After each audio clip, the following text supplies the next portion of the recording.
He stole everything I had, so I took away the only thing he couldn't replace. I never thought I'd be capable of destroying someone. I always believed revenge was something bitter people obsessed over, something that eats you alive from the inside. But when someone takes everything from you, when they crush your trust and laugh while doing it, something inside you breaks in a way that can't be fixed. 2 years ago, I was just an ordinary guy trying to build a better life. I worked long hours at a small construction firm. My boss, Ravi, was like family to me. He'd share tea breaks with me, ask about my mother's health, and tell everyone I was the future of the company. He knew how much I struggled, how I'd been saving for years to start my own contracting business.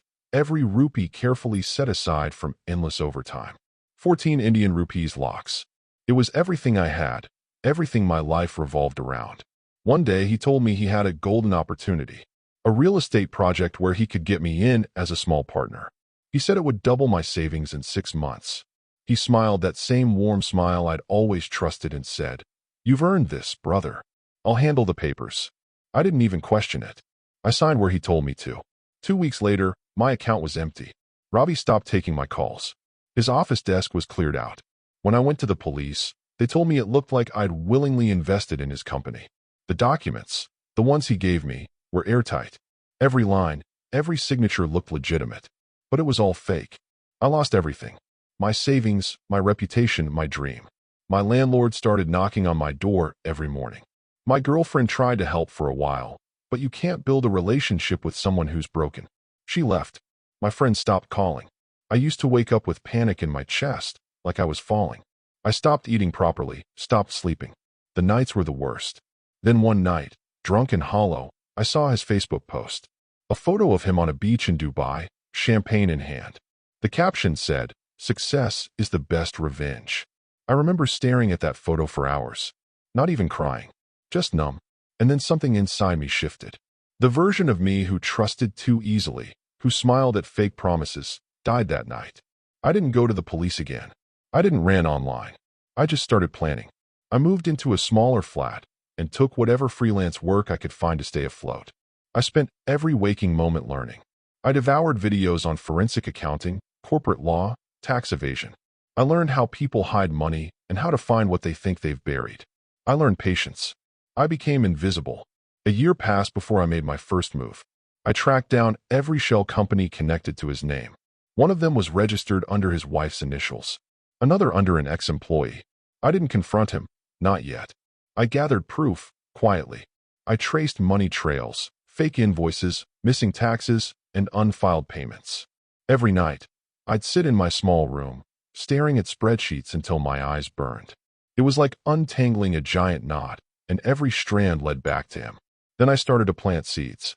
I sent an anonymous report to the municipal board that awarded him most of his contracts, detailed with fake supplier payments and missing documentation. I knew they'd launch an inquiry, and I knew Ravi would panic. But I didn't stop there. I made friends with one of his ex-clients, a man who hated Ravi for scamming him years ago. Together, we leaked documents, one by one, to the local business press. I watched from the sidelines as the same people who once praised him started to whisper. I watched as his reputation, that shiny armor he'd worn so proudly, began to rust. Then I went after the one thing he valued most, his image. He was obsessed with status, the cars, the watches, the perfect Instagram feed. I made sure every lie he told started unraveling in public. Small rumors here, a few leaked bank screenshots there.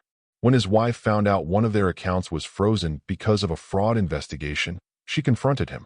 She kicked him out of their home. That's when he called me. His voice was small. "Please, I'll give you the money. Just stop." I laughed. I hadn't laughed in months, but that night I did. "You can't pay this back, Ravi," I told him. "Not with money." He begged to meet. So I did. Not because I wanted closure, but because I wanted him to see what he'd made me.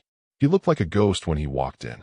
The man who once strutted into rooms now couldn't even meet my eyes. He fell to his knees, hands shaking. "Please," he whispered. "You don't understand. I'll fix it." I pulled out a folder. Inside were copies of every document, every fake company, every illegal transaction. "You built your empire on lies," I said quietly. "And I'm going to make sure every single person you fooled knows exactly who you are." He begged. Actually begged. I could see the terror in his eyes, not just fear of losing money, but fear of being seen, of being stripped bare. I left the folder on the table and walked away. I didn't even look back. Over the next few months, everything he built collapsed. His contracts were revoked. His accounts were frozen. His investors pulled out. He became a headline. Local contractor under investigation for fraud. His wife filed for divorce. He sold his cars. He tried to leave the city, but the investigation followed him. A year later, I got an anonymous envelope, a bank draft for 14 Indian rupees lakhs. No note, just the money. I didn't need to ask who it was from. I didn't feel joy, just quiet, peaceful quiet, like the world had finally evened out. Sometimes people ask if I forgave him. The truth is, I didn't. Forgiveness is mercy, and mercy is for people who make mistakes, not monsters who build their lives on them. He begged for forgiveness, but I'd already given him something better, the chance to understand what it feels like to lose everything that mattered. He took my dreams, so I took his world. And when I saw him one last time, sitting alone outside a cheap hotel with a half-empty bottle beside him, I didn't feel hatred. I just felt done. He looked up at me with those same pleading eyes, and I almost smiled. Because for the first time, he finally knew what it meant to feel small.